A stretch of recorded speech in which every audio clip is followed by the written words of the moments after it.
একবার শ্রীরামকৃষ্ণ কেশবকে শিক্ষা দিয়েছিলেন। কেশব মানে কেশব সেনকে। বলেছিলেন, দল সাম্প্রদায়িকতা ভালো নয়।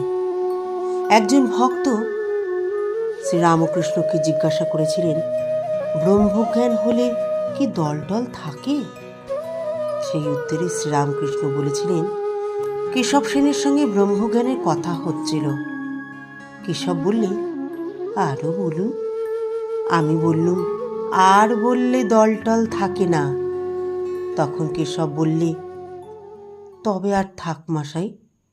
তবু কেশবকে বললুম, আমি আমার এটি অজ্ঞান, আমি থাক কর্তা।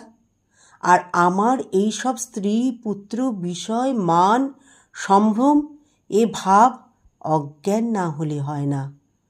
তখন কেশব বললে, মহাশয়, আমি ত্যাগ করলে যে আর কিছুই থাকে না।